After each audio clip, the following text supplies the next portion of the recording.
Tanto las historias propias como las que nos apasionaron constituyen la esencia de quiénes somos, aunque nosotros mismos no sepamos bien quiénes somos, dice Peter Orner. En cada episodio invitamos a editoras, escritores, libreras y agitadoras de lectura para conversar sobre aquellos libros y autores que les apasionan. Biografías Lectoras es una conversación en donde pensamos nuestras identidades a partir de la lectura. ¿Qué leemos? ¿Cómo leemos? ¿Qué historias nos abrieron a nuevos mundos? ¿Con quiénes compartimos nuestras lecturas favoritas? Bienvenidos y bienvenidas a Biografías Lectoras. Malena Rey, a los 22 años, viajó a Coronel Pringles, llamó por teléfono a Arturo Carrera y terminó compartiendo una tarde en su casa. Ese entusiasmo es el que marca su carrera en el mundo del libro, en el que se desempeña como editora, correctora y divulgadora, o en sus propias palabras, siendo creadora de libros. Bienvenidos, bienvenidas a un nuevo episodio de Biografías Lectoras. Mi nombre es Daniela Méndez, de Collage Literario, y como siempre estamos en Mandarina Libros, una librería independiente ubicada en el barrio de Belgrano. En el día de hoy me acompaña Malena Rey. Bienvenida, Malena. Hola, bueno, muchas gracias por la invitación y hermosa la librería. Gracias por venir. Me gustaría arrancar preguntándote, vos estudiaste letras en la UBA y gran parte de tu vida gira alrededor de los libros. De hecho, muchas veces decís que haces libros, que después vamos a hablar un poquito de eso. Pero me gustaría preguntarte cuál fue el primer libro que te enamoró, que dijiste me quiero dedicar a esto. Bueno, me parece que fue en la secundaria, más que nada, y que fue con un clásico, que es Madame Bovary, de Flaubert. Yo iba a una escuela bastante exigente a nivel académico, porque era una de esas secundarias que pertenecían a la UBA. Y bueno, y había una apuesta bastante alta por el tipo de lectura que se les daba a los alumnos. También ahí leía Manuel Puig, por ejemplo, en la secundaria. ¿Versiones completas? Sí, versiones completas que sacábamos de la biblioteca de la escuela, o que había que comprarlas y leerlas y después hacer evaluaciones. Y ahí creo que Madame Bovary me impactó mucho. Y es un libro que atesoro, y de hecho tengo varias ediciones en mi casa, en distintas traducciones. Y es un libro que además después volví a cruzarme en la facultad, en la UBA, en la carrera de letras, cuando cursé literatura francesa, que fue una de las primeras materias que quise hacer. Y bueno, y ahí hubo que leerla en una clave más de estudiar, de leer teoría en relación al libro, crítica, cómo se lo había tomado en su propia época, qué discusiones había establecido. A mí me gusta mucho esa novela, creo que Flaubert ahí logra algo como logra llevarnos a su tiempo con una naturalidad pasmosa, logra que encontremos algo en el personaje de Madame Bovary que nos resuene en nuestra contemporaneidad.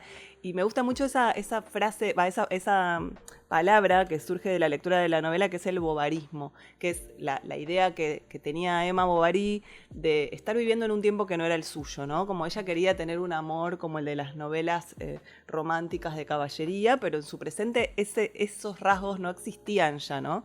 Y a mí un poco me pasó cuando leí la novela que yo quería estar viviendo en 1850 en Rouen, en Francia, en la campiña, con mi marido médico y... teniendo amantes que me llevaban de paseo en carruaje, ¿no? Como que en algún punto me llevó a desear estar en otro lado a través de las palabras. Entonces, bueno, siempre fue una novela que me impactó mucho.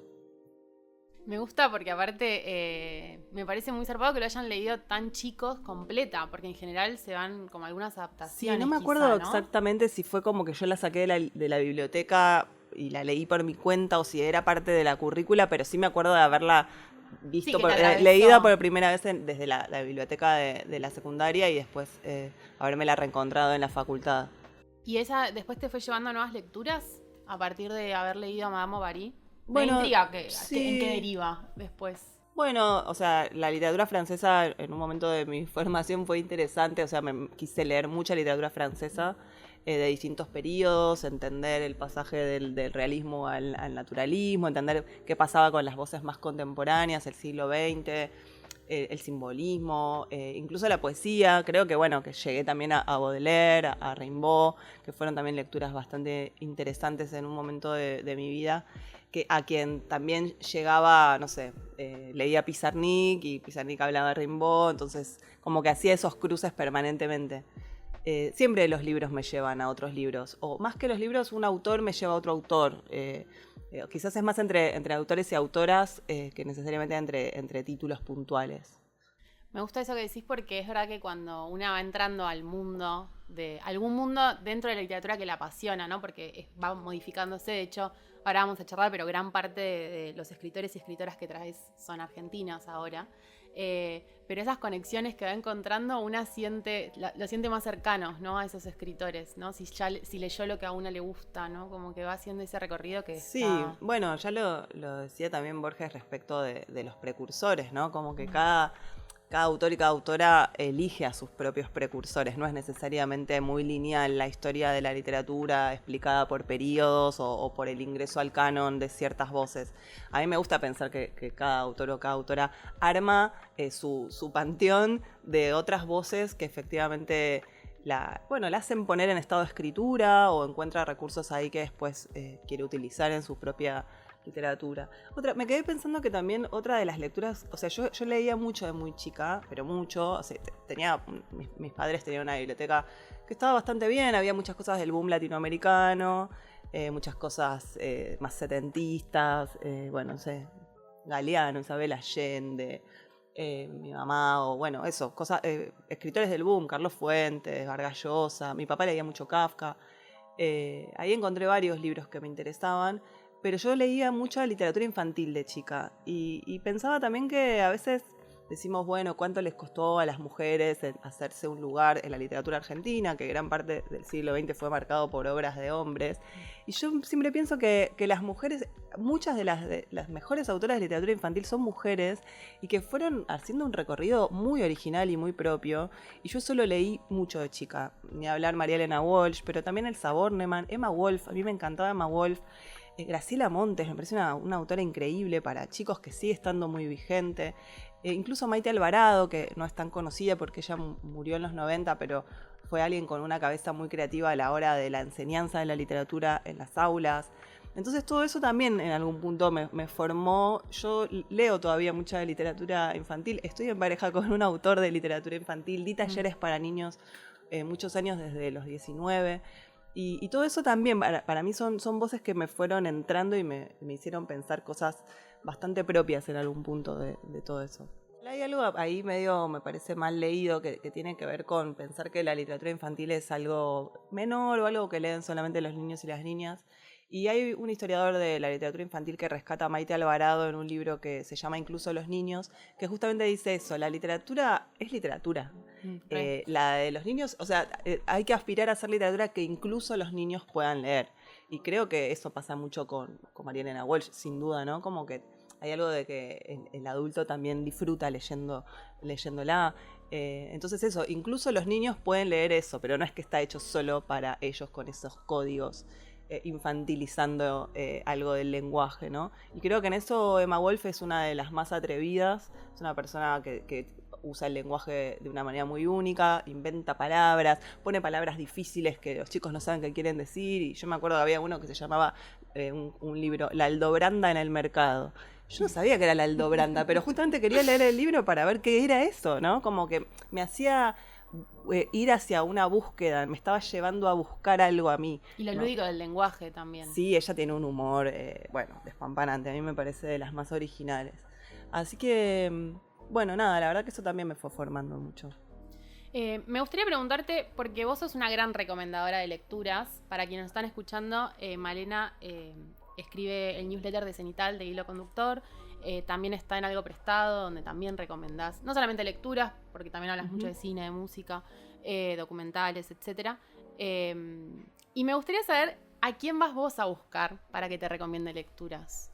¿Quién es como un poco tu guía ahí? O alguien que vos siempre, quizá coincidís con las lecturas, o alguien que vos siempre escuchás. Che, si esta persona habló de este libro, yo me lo anoto porque necesito buscarlo. A ver, a mí creo que el periodismo no está en un gran momento justamente de esas firmas que por ahí en otras épocas sí había columnistas que marcaban cierta agenda, ¿no? Nosotras lo perdemos de vista, pero en la década del 60, del 70, incluso del 80, había suplementos que eran muy leídos, que tiraban miles y miles de ejemplares, y había columnistas que tenían un espacio determinante a la hora de hacer que un libro sea consumido masivamente. Yo creo que ese espacio un poco el periodismo lo perdió. De hecho, estoy un poco desencantada del periodismo. Yo trabajé como editora en una revista que se llamaba Los Incorruptibles, que duró muchos años. Yo estuve 9 años en la revista y era una revista de crítica. O sea, vos leías críticas de discos, de películas, de libros, muchas críticas no sé, reseñábamos, comentábamos entre 10 y 15 libros por mes, y otro tanto de discos, otro tanto de películas, y no necesariamente eran críticas que ahora conceden todo, ¿no? Eran críticas que iban al hueso, y yo me formé leyendo mucho ahí, distintos críticos. Ahí escribía Martín Cohen, escribía Becerra, Matías Capelli, Alejandro Rubio, un montón de colaboradores que hicieron un paso muy, muy clave por la revista. Yo durante muchos años también leía Radar, me parecía que era un gran suplemento cultural. No creo que esté en el mismo nivel que hace 10 o 15 años. Y la verdad que yo hablo mucho de libros con mis amigos y mis amigas. Ellas son como mis prescriptoras en este momento, ¿no? Trato de no estar, porque a veces para recomendar pesa mucho la novedad. Y yo trato de que mi propia agenda de recomendaciones no esté tan sujeta a esa tiranía, ¿no? De que salgan tanta cantidad de libros por mes y que haya que comentar esos y no una novela que salió hace 4 o 5 años, ¿no? Entonces a veces en el hilo conductor justamente lo que intento es buscar un tema que me permita ir y venir y hablar de La belleza del marido de Anne Carson, de Natalia Ginsburg y de un libro nuevo que salió este año de una autora moldava, ¿no? Como poder hacer poner todo en el mismo nivel y que no importe la novedad tanto. Entonces trato de eso, estar al tanto de las novedades, recibo gacetillas de editoriales, pero selecciono puntualmente qué me interesa y eso, y si a una amiga que confío, tengo muchos amigos y amigas escritores que confío me señala algo, seguramente voy a leerlo, pero no encuentro ya esas voces tanto en el periodismo cultural. Sí sigo a Inde Pomeraniec, sigo a Valeria Tentoni, que también hace muy buenas entrevistas para Eterna Cadencia.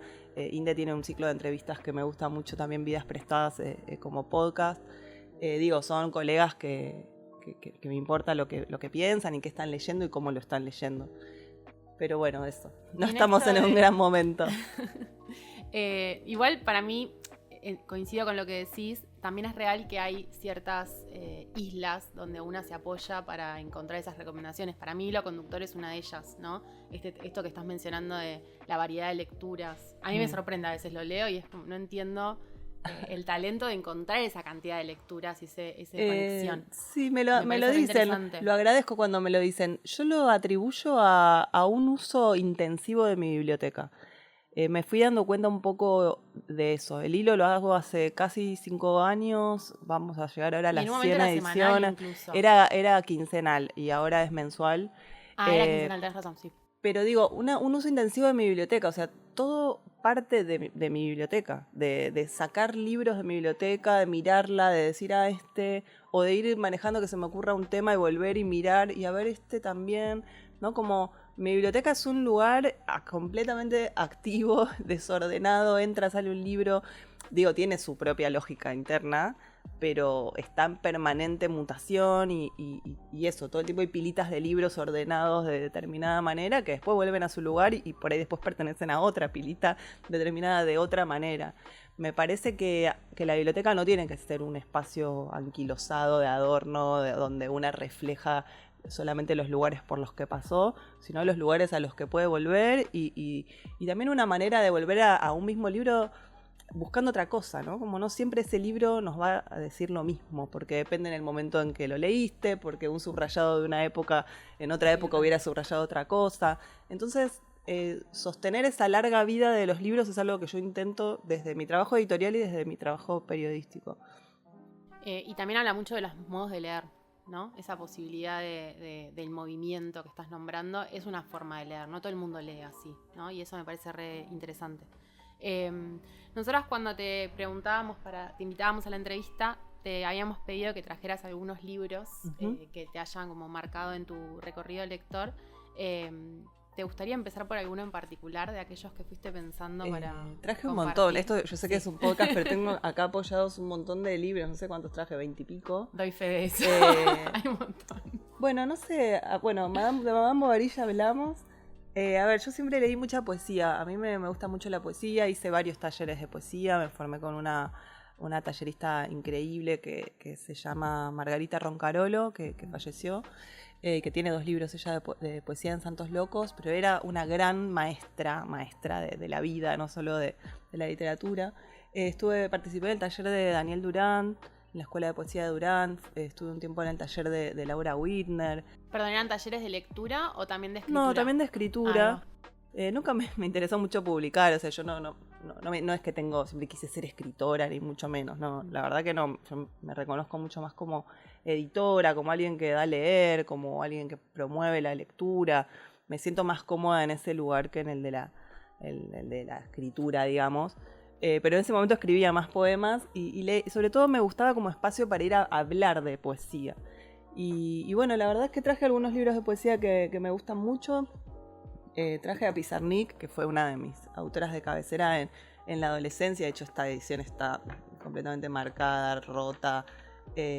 Y a mí me pasa con algunos autores y autoras que me generan una fascinación tal que quiero como ir hasta el fondo, ¿no? De Pizarnik leí absolutamente todo lo que salió, la biografía de Cristina Piña, las cartas que compiló de Goncourt de Lois, las cartas con su analista que salieron después, sus diarios. Y estaba muy, muy impresionada por ella y fui a tocar el timbre de la que fue su casa el día que se cumplían 30 años de su muerte, ¿no? Como que llegaba a lugares como que quería ir un poquito más allá. Y eso, bueno, eso me genera un poco de la poesía a mí. Cuando leo una buena poesía, un buen libro de poemas, quiero que todo el mundo lo conozca, ¿no? Bueno, también traje a Mariano Blatt, que a Mariano lo leo desde que éramos muy jóvenes, los dos somos del 83.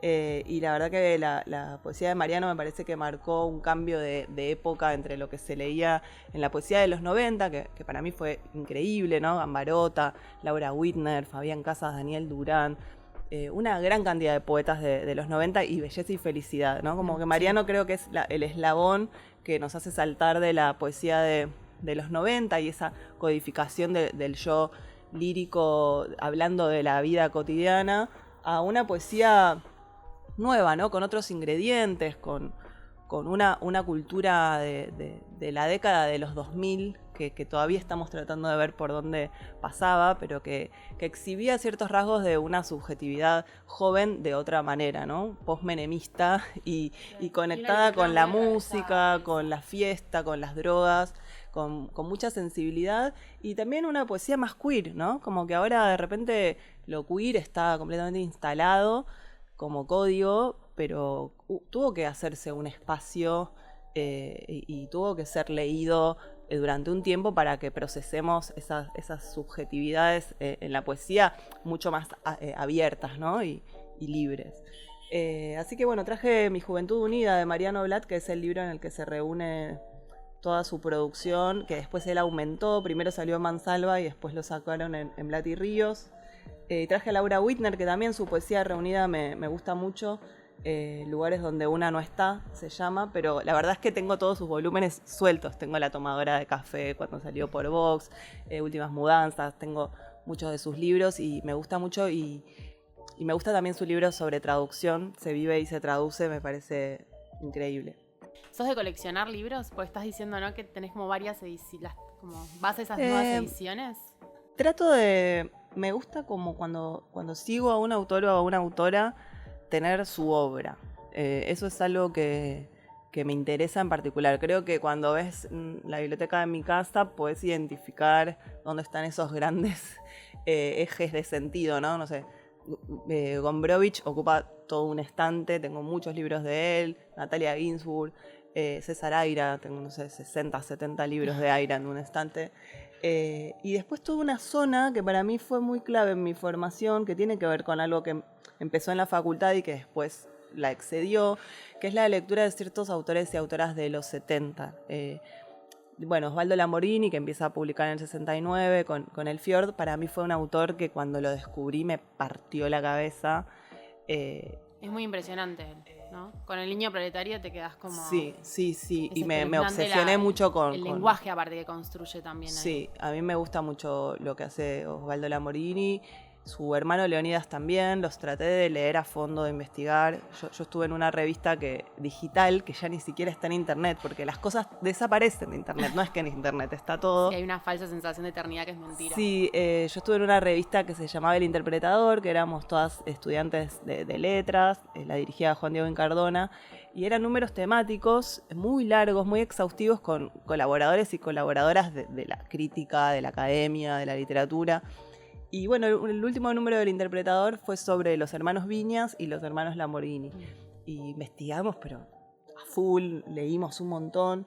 Y a mí Lamborghini me fue llevando a otros autores. Por ejemplo, yo leía que Sebregondi estaba inspirado en Gombrowicz y yo no sabía quién era Gombrowicz. Iba y leía Gombrowicz y me deslumbraba por Gombrowicz, ¿no? Entonces, como que había una idea de que me iba llevando un libro a otro. Y luego, a partir de Osvaldo, también leí a Héctor Libertela y a Tamara Kamenstein. Eran una pareja de escritores que me parece muy bueno lo que hicieron. Eran muy distintos. Tamara, poeta y ensayista. Héctor, un narrador hermético. Y toda esa constelación que orbitaba alrededor de una revista que se llamó Literal, con Luis Guzmán, con Germán García, con Josefina Ludmer. Leí mucho de eso, la verdad. Tuve una época de mucha fascinación. Y a la vez me hice amiga de Mauro Libertela, que es el hijo de Héctor y de Tamara, entonces también tuve como otra cercanía de conocer sus bibliotecas, de poder conversar con ellos y ahora también ocuparme un poco con los hijos de Tamara, de su biblioteca y de su archivo. Me gusta esto que decís de Tamara Kamenstein, que te gusta como escritora, porque después vos lográs editarla a ella, ¿no? Editás la correspondencia en ese libro de Eterna Cadencia que se llama Ya te llegará. ¿Cómo fue eso? Sí, bueno, fue un trabajo colectivo. Porque aparte la editás póstuma, ¿no? Claro, eso sobre todo te iba a comentar eso. Bueno, Tamara tenía muchos libros de poesía, de hecho tenía su poesía reunida en Adrián Hidalgo, libros de ensayo hermosos que salieron en Eterna Cadencia, entre ellos uno de mis preferidos que se llama El libro de Tamar, en el que habla justamente de su relación de pareja con Héctor Libertela y su separación. Es rarísimo ese libro, aparte, el juego que hace con el poema que repite. Sí, porque ella encuentra un poema que el ex marido le manda por abajo de la puerta, medio anagramático con su nombre, y ella dice, basta, qué hincha este ex, y lo deja en un cajón, y cuando se muda 15 años después lo recupera y trata de interpretarlo en clave amorosa. Y de paso habla, ¿no?, de lo que implica compartir la vida con otro escritor, de qué tipo de vínculo tenían, qué complicidades, qué diferencias. Pero bueno, cuando Tamara muere de una forma muy repentina, por una enfermedad, un cáncer muy avanzado que no le habían detectado, y bueno, fue muy desesperante, ¿no? Como acompañar como amiga también de Mauro esa partida tan repentina. Y ni bien eso sucede, yo me junté con él, a estar con él, a tomar algo, y le sugerí si necesitaban ayuda, que podíamos ocuparnos con un grupo de amigas de su madre de revisar su biblioteca, su archivo, de poner en orden sus cosas para que eso no recayera sobre los hijos, ¿no? Y bueno, formamos una especie de comité de mujeres con Florencia Garramuño, que era una íntima amiga de Tamara, con Cintia Edul, una exalumna y amiga, dramaturga, con Mercedes Halfon, que es también la albacea de Juana Vignosi, y con Leonora Diamant, que es la editora de Eterna Cadencia, y yo. Y empezamos a ir todos los jueves a la casa de Tamara, a su departamento, a juntarnos, a inventariar su biblioteca, a sacar fotos, a ver cómo había dejado sus cosas, dónde estaban sus manuscritos, a poner en orden todo lo que se llama el archivo de escritora. Y en una de estas encontramos en unas bolsas donde estaba la correspondencia un atadito de cartas que decía Margo. Y ya estaban separadas. Todo el resto de las cartas estaban muy mezcladas. De hecho, tuvimos que ordenarlas. Pero las de Margo estaban ya como separadas, trabajadas, incluso algunas hasta subrayadas. Tamara, su último libro, Chicas en tiempos suspendidos, se lo dedica a Margo Glantz, esta escritora mexicana que era como 15 años más grande que ella, o 20 creo, y que habían sido amigas desde el exilio mexicano, Tamara y de Héctor. De hecho, Mauro nace en México.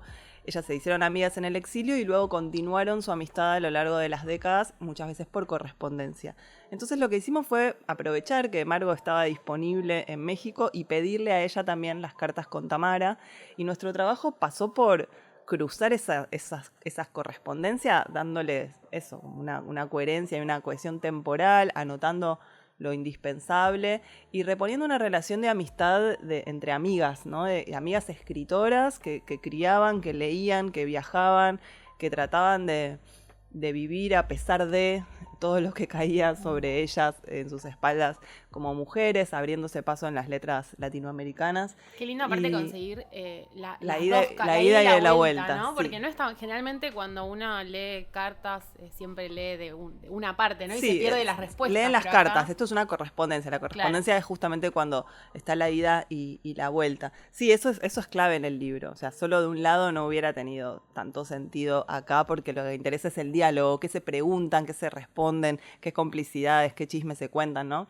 Sí, estamos muy contentas, el libro es muy hermoso y es increíble también cómo algunos temas siguen resonando. No sé, Tamara se queja de la inflación, de que no alcanza el sueldo, de que trabajar en la universidad no le alcanza para vivir, de que el correo no entrega las cartas a tiempo, ¿no? Como hay como problemas que claro, siguen, muy contemporáneos, siguen resonando con mucha actualidad. ¿Y nunca supieron por qué ella las había separado? No, yo creo que cuando escribió el último tomó apuntes de sus cartas. Es un libro que habla un poco en contra de los bates de la poesía, ¿no? De esas grandes voces de los poetas hombres, en detrimento de lo que estaban haciendo las mujeres al mismo tiempo, ¿no? Critican mucho a Octavio Paz. Son muy despiadadas con Octavio Paz, un gran poeta así mexicano laureado. Bueno, ellas lo defenestran. Sí. Este es un poema de Juana Viñosi, de su libro Si alguien tiene que ser después, incluido en el volumen de su obra completa La vida en serio. Ahora que soy nada más que obviedad, una anciana que parece no haber conocido estructura teórica, ahora que he logrado convencer al mundo de que mi vida no supo del vacío ni del golpe despiadado, y he construido una historia limpia de intensidad, vuelvo a sonreír ante los ingenuos, como lo hacía aquella muchacha que ya no conozco, segura de la noche y de su poesía.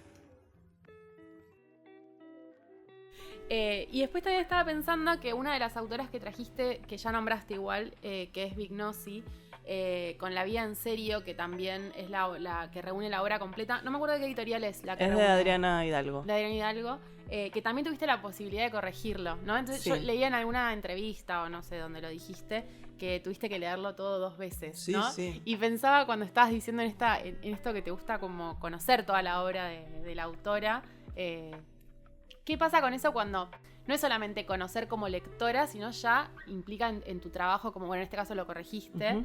¿Qué te pasa ahí? ¿Lo lees de la misma manera? ¿Sentís que te pasa de otra manera por el cuerpo cuando tenés que estar prestando atención a otras cosas? Está quizá buena la pregunta. Yo trabajo como editora y correctora hace muchos años, entonces ya tengo como medio como armada la situación de lectura en la cual estoy leyendo como lectora y estoy a su vez registrando todo como correctora. Me pasó, por ejemplo, yo también corregí toda la obra completa de Eve Ward en Adriana Hidalgo. Ah, mira, no sabía. No porque, digo, no figuro ni en los créditos, digo, la leí, la corregí como correctora de oficio, y también fue muy impresionante leer cronológicamente la obra de Eve. En el caso de Juana Viñosi, lo que yo hice fue acompañar a Mercedes Halfon, su albacea, en el armado de la idea integral de la obra reunida, qué implica hacer una obra completa. Tuvimos la idea de dividirla en 2 tomos. Empezamos por el tomo más contemporáneo, que va desde el 98 hasta el 2019 con un libro póstumo. Y ahora estamos preparando el primer libro que incluye todos los primeros poemarios, que son los más inconcebibles. A mí me gusta tratar de mantener lo más intacto posible el asombro como lectora. Yo sigo disfrutando de meterme en un libro sin ninguna prescripción, sin saber. A veces prefiero ni leer, ni entrevistas, ni críticas, ver qué me pasa. Y todavía lo logro bastante, me parece, ¿no? También trato de leer a veces primeros libros para no tener ningún registro de qué se está diciendo o qué viene haciendo tal. Y en el caso de Juana, a mí me conmueve mucho su su obra. Me parece una poeta insoslayable, ¿no? Como de cierto momento de la literatura argentina que empieza en la década del 60 con una poesía bastante política, y cómo ella se va desencantando y cómo ella se va también a vivir afuera y pasa 30 años de su vida en España, y cómo conecta con la cultura europea llevándola a algo muy vernáculo. Ella visita museos italianos, se maravilla ante obras del Renacimiento, y le habla a esos cuadros, ¿no? Pero le habla como una argentina de clase obrera, comunista, que escribía poesía en español, ¿no? Entonces, todo el cruce que Juana propone y toda su potencia política me involucra mucho y me hace disfrutarla mucho. Me parece una gran poeta. Y aparte no usa puntuación, que también es algo bastante interesante de ver. Me gustaría preguntarte, recién estabas hablando también de tu trabajo como editora. Vos editás en Caja Negra hace mucho. Sí. De hecho, estás casi desde el principio, no del principio, pero más o menos, ¿no? De la editorial. Sí, la editorial cumple el año que viene, en 2025, cumple 20 años y yo estoy hace 17. Claro, o sea, ahí, casi. En el nacimiento casi. Sí. Y me parece re interesante porque hay una búsqueda de esa editorial bastante distinta, digamos, a otras editoriales, en el sentido de el New Weir aparece mucho, editan mucho a Fisher, ¿no? Hay como todo un catálogo construido que hay como muy novedoso. Siento que a veces se anticipa a una lectura que ahora está más en escena, que es el New Weir, pero que Caja Negra ya lo venía. Sí, bueno, igual con la literatura, o sea, con la narrativa, hace no tanto estamos incursionando. Caja Negra históricamente es como una editorial de ensayo y de traducciones y de crítica cultural. Empezamos más que nada tuvimos 2 colecciones, una de música y otra de cine, que marcaron un poco una lectura de ciertas escenas. O sea, Caja Negra no es que saca una biografía de un músico, de una cineasta, ¿no? Saca un libro que está mapeando esa escena, la escena de, no sé, el glam, la escena de la música disco en Nueva York, la escena del krautrock en Alemania, como tratando de hacer una lectura un poco más global. Y después sacamos una colección que ya tiene 10 años, que es en donde aparece Mark Fisher, que es una colección se llama Futuros Próximos, y en la que nosotras lo que intentamos ahí fue generar recursos, insumos críticos para pensar el presente o el futuro más inmediato a partir de textos que hayan sido escritos ya en el siglo XXI. Cuando Futuros Próximos empieza en 2014, con un libro de Boris Groys, con un libro de Gito Steyer y el de Mark Fisher, que es de ahí de 2016, lo que nosotras, digamos, rastreábamos es que se estaba todavía leyendo mucho autores y autoras del siglo XX. Seguíamos pensando siglo XXI con Foucault, con Deleuze, con Roland Barthes, con Derrida, con Bourdieu, como una batería crítica francesa mayormente, o Zizek, que incluso tal vez era de los más novedosos, pero faltaban todavía las nuevas voces del nuevo siglo que estuvieran jugándosela con algunos conceptos para explicar el presente o la contemporaneidad, digamos, más estricta. Y ahí empezamos a traducir, a Mark Fisher, al español, a Eric Sadan, un autor francés. Tenemos libros de Byung-Chul Han, pero también a Sara Ahmed, que es una autora feminista bastante importante.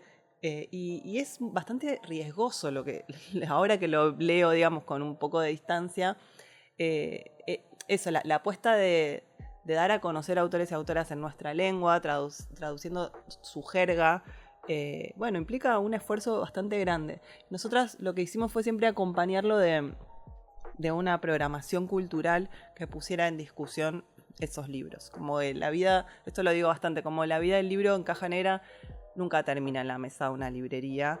Creo que para muchas editoriales sí, o sea, es un esfuerzo muy grande hacer que el libro salga de imprenta y se distribuya. Pero nosotras ahí le empezamos otra de sus vidas, que es la que tiene que ver con su emplazamiento, con darlo a conocer, con generar una serie de alianzas institucionales para que en un museo haya una muestra de ese artista, o haya un ciclo de cine, o hacer una fiesta para presentar tal libro si habla de la noche, o eso, como buscarle qué es para cada libro la actividad que más lo va a representar o que más va a generar una conversación sobre él. Y tenemos acá en Buenos Aires una persona, dentro del equipo de la editorial pensando eso, y otra en España pensando actividades, haciendo asociaciones, yendo a reuniones, viendo qué se puede hacer. O sea, para nosotras eso tiene tanto peso casi como decidir a quiénes editamos, ¿no? Es como qué vamos a poder hacer después con este libro. Y empezaron con una búsqueda más o menos reciente, porque creo que es la colección de ficción es relativamente nueva. Sí, ¿no? 2 años y medio tiene. Pero que también hay una apuesta por autores y autoras contemporáneas. Sí. Que, no sé, estaba pensando que una de las primeras es Maximiliano Barrientos, si no me Sí. equivoco, que es un escritor boliviano, que no estaba mucho en escena acá. Sino Bueno, acá había sido publicado por Eterna Cadencia y en España por Periférica. Es una colección esta que se llama Efectos Colaterales, que justamente busca ser el reverso de futuros próximos, ¿no? Como que la ficción también nos ayuda a pensar mundos posibles y que a veces las claves para imaginar un futuro están dadas en la literatura y no tanto necesariamente en el pensamiento, ¿no? Como que también otorgarle ese poder anticipatorio a ciertas ficciones. Y que nos revelen también datos de nuestra subjetividad tan atravesada por internet.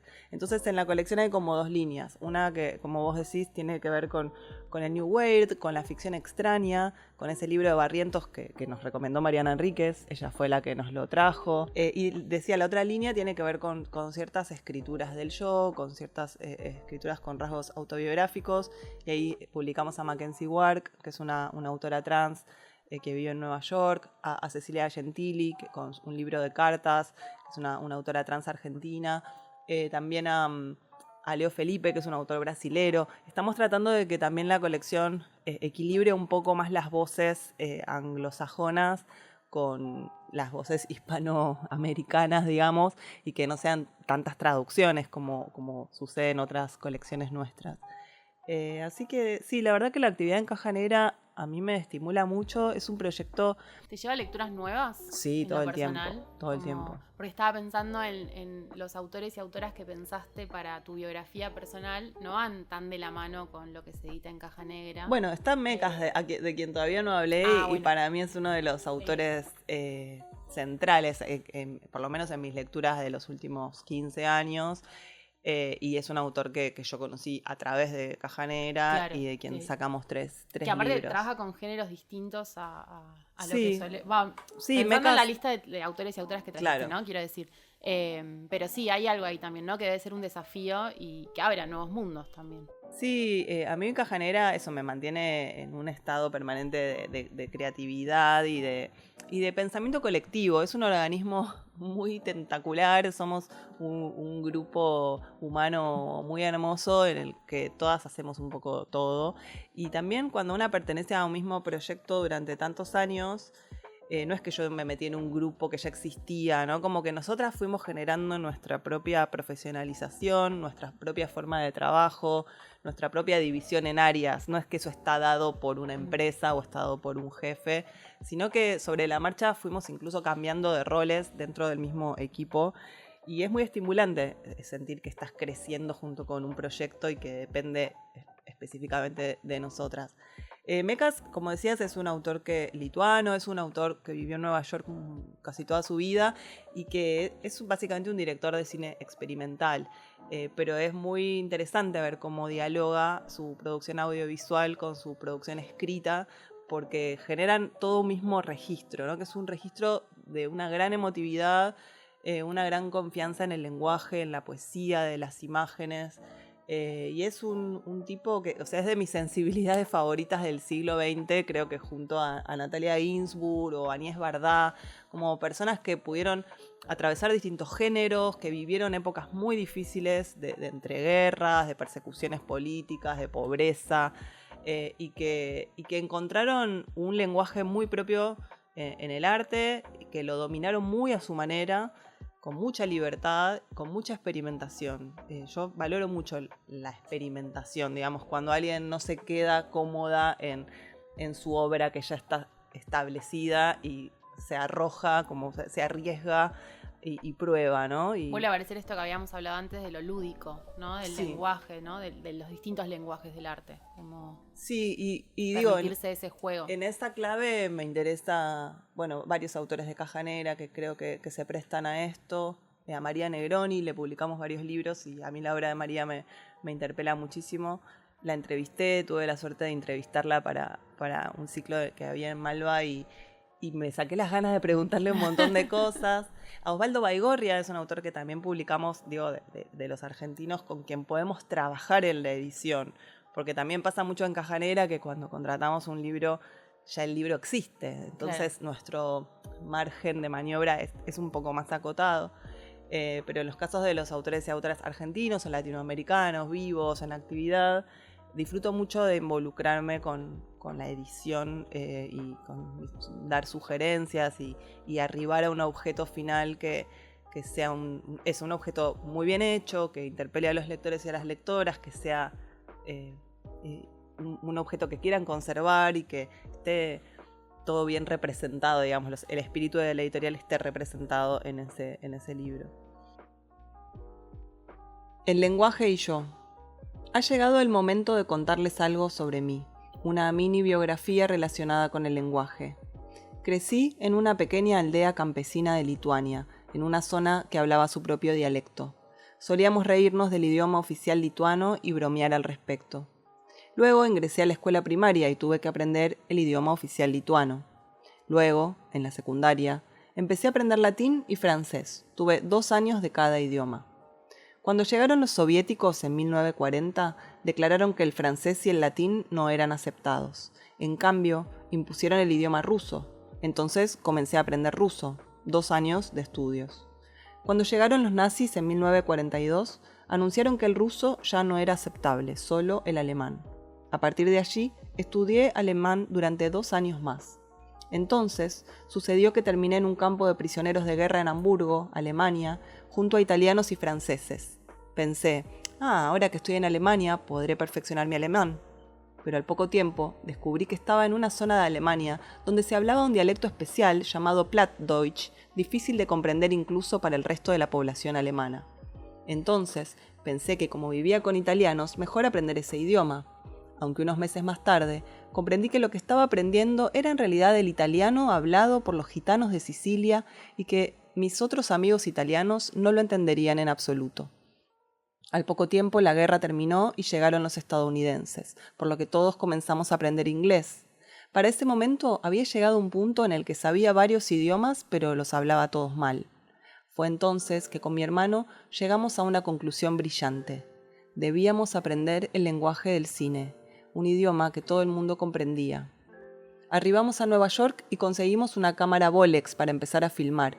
Nos rodeamos de gente joven que también hacía películas y les mostramos nuestras filmaciones a personas más experimentadas que por lo general miraban nuestras películas y luego sacudían la cabeza diciendo: «No entendemos lo que estamos viendo, ¿qué es esto? Esto no es cine. Vamos mucho al cine y sabemos lo que es el cine y esto no se parece en absoluto». Aquello nos devastó. Habíamos aprendido el lenguaje del cine incorrecto, el lenguaje de la vanguardia, de la poesía. En ese momento decidimos abandonar todos los idiomas, incluido el del cine, y hacer lo que quisiéramos aun cuando nadie, salvo nuestros amigos, nos comprendiera, igual que en nuestra aldea. Jonas Mekas, Destellos de belleza, anécdotas y escenas de una vida, con traducción de Pablo Marín, publicado por Caja Negra. ¿Y te pasa de algún libro, quizás no se editó porque no existe y entonces sería como medio inventarlo, pero quizá o quizás ya está editado, pero te hubiera gustado editarlo por primera vez? ¿Algún libro que te suceda eso? Bueno, pero hay un montón así de los autores del universo. Puedes elegir cualquiera, ¿no? Bueno, te doy todas las herramientas y muchísimo. pues... No, me hubiera gustado mucho eso en la época de los 60, 70 en Argentina, haber leído en su propia época algunos libros que hoy tenemos que leer a distancia, ¿no? Digo, desde los clásicos, no sé, Rayuela, a ser contemporánea de Borges, de leer ficciones en el momento en que sale ficción, es como... Leerlo por primera vez sin todo lo que hay alrededor, total, ¿no? Sin el canon, ¿no? Sin la construcción o sin la figuración de autor que después hay alrededor. No, a mí me gusta mucho, hay novelas que me hubiera gustado publicar, no sé, Desierto Sonoro de Valeria Luiselli, poeta chileno, digo, grandes novelas, así que una dice, qué lindo tener este texto. entre manos y hacerle la contratapa y pensar qué tapa. Y no sé, digo, desde ese punto de vista me hubiera gustado entre mis contemporáneos. Siempre pienso que me hubiera gustado editar algo de Aira, pero bueno, todavía estamos a tiempo. Me encantaría que haya algún libro de Aira en caja negra. César, si estás escuchando. No, bueno, Aira la verdad yo lo leo mucho y me pasa que, bueno, yo leí mucho también a Arturo Carrera, a Lamborghini, toda esa época, ¿no? Que me devoré la biografía de Ricardo Estrafase de Osvaldo Lamborghini cuando salió en Mansalva, que la compré en preventa, salía 150 pesos, o sea, fanática. Y llegué hay un poema muy breve de Lamborghini que se llama Stegman 533 Bla, que es la dirección de la casa de Arturo Carrera en Pringles. Y que fue publicado en Mate, la editorial que tenía Arturo Carrera. Y bueno, de muy jovencita dije, bueno, yo quiero ir a Pringles, quiero conocer Pringles. Digo, tanto Aira como Carrera vienen de allá, Osvaldo también estuvo ahí, era una casa, la de Carrera, por la que pasaron muchos escritores, y me fui a Pringles con un novio que tenía de camping, y busqué a Arturo Carrera en la guía, lo llamé por teléfono en el locutorio, todo esto año 2005, 2004, por ahí. Y bueno, me atendió, sí, me atendió y digo, bueno, Osvaldo, Arturo, vos no me conocés, yo soy Malena, vengo de Buenos Aires, quería conocer Pringles por la literatura, no sé qué, y tu casa. Se queda callado, digo, bueno, vénganse hoy a las 7. Yo digo, ¿qué? Y fui, bueno, terminé yendo a la casa, digamos, mítica para mí, que yo había leído tanto sobre la estadía de Osvaldo en Pringles. Yo iba más por Osvaldo, a ver, que en ese momento no lo tenía tan leído Arturo, después lo leí mucho. Y el año pasado lo entrevisté para Malva y me junté con él a tomar un café y le dije, ¿te acordás? Sí, todo ese día que viniste, ¿no? Como muy loco de él se la jugó igual haber diciendo generado que ir también. esa escena. Me parece como muy, habla de cierta... De mis fanatismos y hasta dónde soy capaz de ir. Pero bueno, a Arturo, si tuviera una editorial de poesía, seguro lo publicaba, segurísima. Bueno, y a Jonas Mecas, por supuesto, también. Pero bueno, diría que Aira es una cuenta pendiente que todavía podría suceder. Podría saldar. Y me gustaría preguntarte también si vos, bueno, esto ya hablaste bastante de que en Malva estuviste haciendo las entrevistas, entonces estuviste muy cerca de muchos escritores. Es muy diverso tu trabajo, ¿no? Alrededor del mundo del libro. Y yo te tomaba esta frase al principio que vos decís, hago libros, ¿no? ¿Tenés alguna nueva búsqueda en relación a lo laboral? ¿Algo que te gustaría sí, como...? Estoy pensando en eso. Soy muy inquieta, o sea, yo no soy alguien para trabajar 8 horas haciendo lo mismo, claramente, por eso tengo distintos trabajos, también trabajo para algunas editoriales españolas acá en Argentina.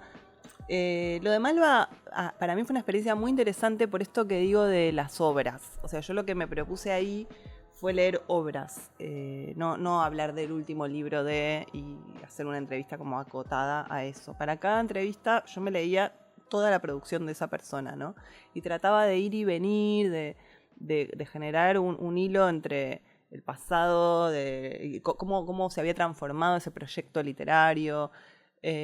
Digo, era desde ese lugar. Este año que no estoy haciendo las entrevistas, siento que se me desordenaron un poco las lecturas, justamente porque estaba como todos los años que hice el ciclo, desde 2019 a 2023, digamos, mis lecturas estaban muy atadas a quién iba a entrevistar y a conseguir la mayor cantidad de libros de esa persona. Entonces ahora este año estoy un poco más dispersa. Igualmente yo anoto todo lo que leo, lo que termino, como para tener ese registro. Y sí, hay algunas cosas que me gustaría hacer. Estoy trabajando en algunos libros que van a salir el año que viene, involucrándome en la edición. Hay un proyecto en particular que todavía no lo puedo contar, pero que estoy trabajando muy intensamente en ese libro, que espero salga en el primer semestre del año que viene. Y después estoy pensando un poco por dónde. En algún momento me gustaría tener mi propio programa de algo, ¿no? Como de libros, me encanta ser columnista y que la cara la ponga otro, pero por ahí en algún momento me gustaría como hacer alguno propio. Como lanzarte ahí a... Vamos a ver. No sé si me animo, pero vamos a ver. Me gustaría preguntarte 2 cosas más. Una es, ¿qué estás leyendo ahora? Estoy leyendo también una mezcla de De libros leí el de Julieta Correa, que me gustó mucho. Leí Ruth de Adriana Riva, que me gustó mucho. Ahora estoy leyendo uno nuevo que se llama El Afuera, de Margarita García Roballo. Y después, ¿qué más tengo ahí? Estoy leyendo, justo ayer empecé una novela de Leonora Balcarce, la actriz, que salió en Mansalva. Que se llama Una perla en el mar, creo que se llama, en el océano, una perla en el océano. Pero básicamente lo que me pasa es que como edito, estoy leyendo libros que van a salir el año que viene. Claro. Estoy leyendo cosas que todavía no existen como tales, ¿no? Y eso es lo que más concentración me lleva.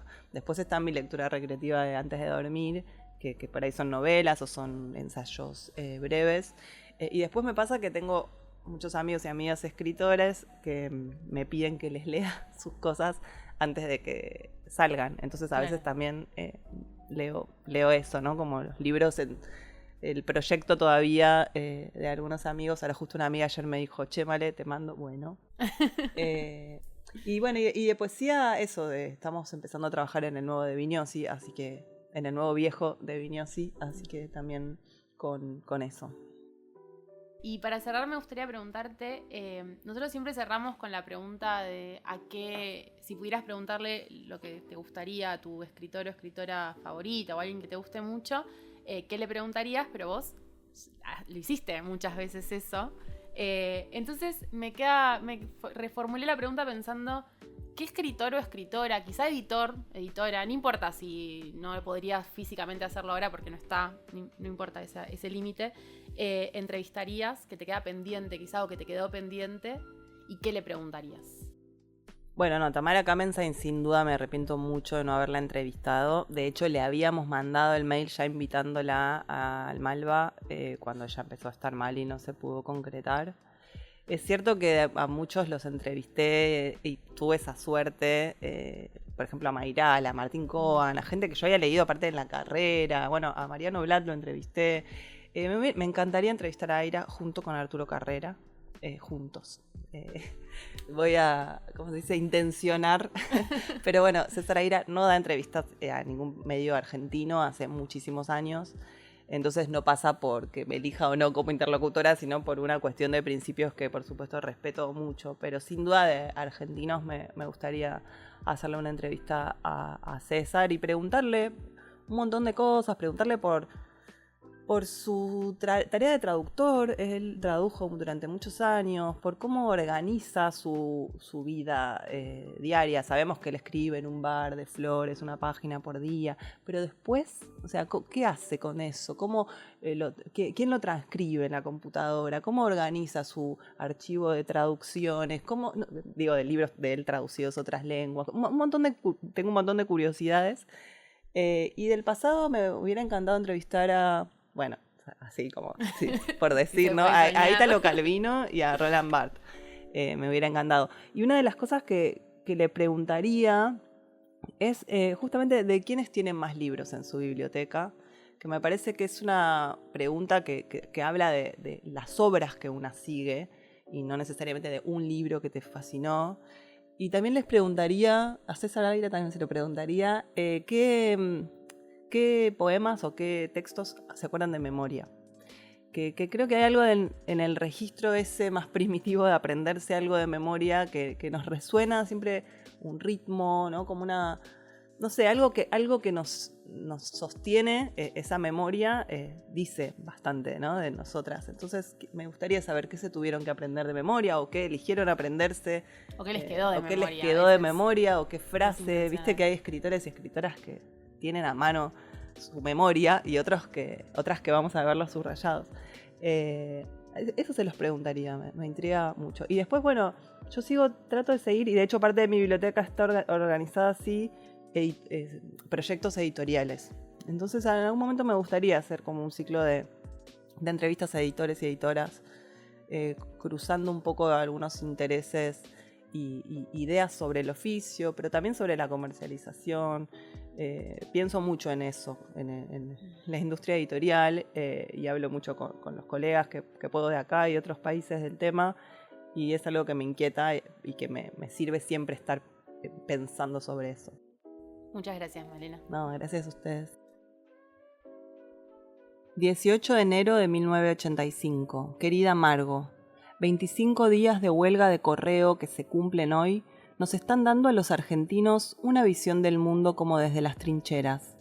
Es desde ellas que te mando unas líneas aprovechando algún mensajero artesanal que sale de nuestras lejanas fronteras.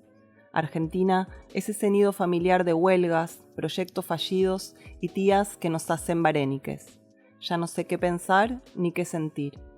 Quería decirte que mi corta estadía en México fue para mí un hecho verdaderamente gratificante. La pasé muy bien en tu casa y en general con los amigos que reencontré.